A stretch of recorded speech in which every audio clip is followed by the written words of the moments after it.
তবে শোনো গো শোনো, তুমি বাড়ি চলে যাচ্ছ? বলে হ্যাঁ।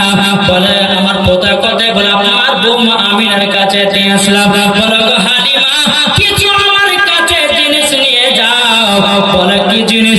ও গো হালিমা, আমি তোমাকে খুশি করে একটা নাই দুটো না 100টা উট দিলাম। জোরে বলুন সুবহানাল্লাহ। কটা উট? 100টা। বলছে হুজুর কেন কেন আমাকে 100টা উট দিলেন? বলছে গো হালিমা, তুমি আমার পোতাকে মানুষ করেছো তার জন্য। হালিমা বলছে হুজুর গো, হুজুর গো, তবে শুনুন না, আপনার পোতাকে আমি মানুষ করি না, আপনার পোতাই আমাকে মানুষ করেছে। জোরে বলুন না সুবহানাল্লাহ। বাবাকে মুসলমান ভাইরা, ইসলাম মানিকেরা, আব্দুল মুত্তালিব রাদিয়াল্লাহু তাআলা আনহু বলছে গো হালিমা, তোমার কথা ঠিক বুঝতে পারলাম না। মা হালিমা বলছে বলো হুজুর গো, আমি হালিমার বাড়িতে দুবেলা একবেলা খাবার জুটতো না, আপনার পোতাকে নিয়ে গেলাম।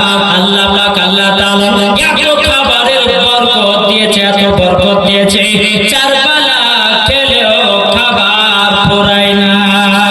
ওগো আব্দুল মুত্তালিব হুজুর, তারই জন্য আমি বললাম আপনার পোতাকে আমি মানুষ করি নাই, আমাকে মানুষ করেছে। 100টা উট। কিন্তু মা হালিমার মন খারাপ কেন? আব্দুল মুত্তালিব বলছে ওগো হালিমা, তোমার তো খুশি হওয়া দরকার, 100টা উট পেয়েছো, ঠিক কিনা? মা হালিমা বলছে হুজুর গো 100টা উট নিয়ে কি করব? বলে কেন? বলে হুজুর গো 100টা উট আমাকে দিলেন, কিন্তু উট তো লাগাম লাগবে। লাগাম না কি বলেন আপনারা? ঘোড়ার মুখে থাকলে লাগাম বলেন তো?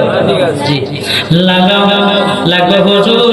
কতগুলি উটের যে লাগাম তৈরি করবো সেটা টাকা লাগবে, লাগবে। তখন আব্দুল মুত্তালিব কি করলেন? বাবা একটুখানি সোনার পুরি আমার হালিমাকে দিয়ে দিল। হালিমা গো, এই সোনাটা বিক্রি করে 100টা উটের লাগামটা তৈয়ার করে নিবা। জোরে বলুন না সুবহানাল্লাহ। এদিকে মা হালিমা রাদিয়াল্লাহু তাআলা আনহা, তিনি বাবাজি এক মাত্র নয় 100টা উট নিয়ে তয়ফের ময়দানে গেল।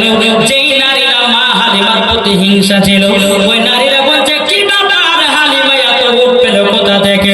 হালিমাকে বলছে গো বোন হালিমা, এত করে উট পেলা কোথা থেকে? বল আর বলিও না, যে নবী মুহাম্মদ রাসূলুল্লাহ সাল্লাল্লাহু আলাইহি সাল্লামকে আমরা বাড়িতে নিয়ে এসেছিলাম, আমার দায়িত্ব শেষে তিনারাই আমাকে 100টা উট দিয়েছে। ওই নারীগুলো বলতেছে হায় হায় কি করলাম, আমরা কেন নবীকে নিয়ে আসলাম না? আমরা যদি নবীকে নিয়ে আসতাম আমরাও 100টা উট পেয়ে যেতাম। আল্লাহ বলছে ওরে তয়ফের নারীরা যারা উট পাবে তার নাম হতে হবে হালিমা। এখান থেকে হালিমার জীবনী শেষ। বাবাজি মা হালিমা জীবন শেষ। নবীকে রেখে গেলেন মক্কাতে। আমার নবীজি মক্কাতে হিলানা দিয়ে বাবাজি একটা দৃশ্য দেখছে। কি দৃশ্য? পাহাড়ের উপরে কিছু কিছু বাচ্চা ছেলেরা উঠেছে, আর তার বাপেরা বাবাজি পুকুর থেকে খেজুর বের করে খাওয়াতেছে। আমার নবীজি দৃশ্য দেখতেছে, চোখের পানি ঝরঝর ঝরঝর করে বাবা ফেলিয়ে ফেলিয়ে নবীকে এক পা দুপা করে মা আমিনার কাছে গেল। বলে মা গো, ও মা, আমার আব্বা জান আছে কোথায়? মায়ের গলাটা ধরে বলছে মা গো, আমার আব্বা জান আছে কোথায় বলুন না।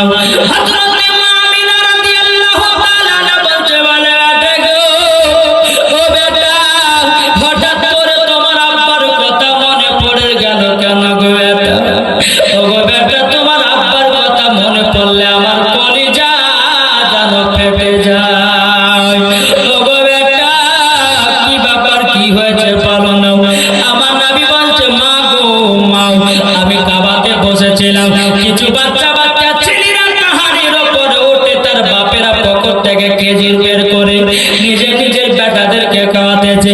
তবু আমার আব্বা জানের কথা মনে পড়ে গেল, তারই জন্য জিজ্ঞাসা করলাম হযরত মা আমিনার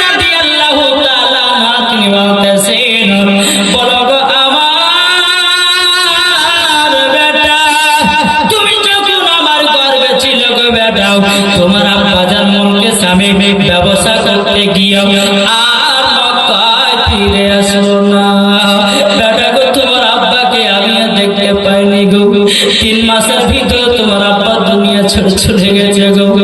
আমার নবী বলছে বলে মা গো, ও গো মা জানি আপনার কাছে একটা কথা বলবো। ও গো মা, আমার আব্বা জানের কবরখানা জিয়ারত করো।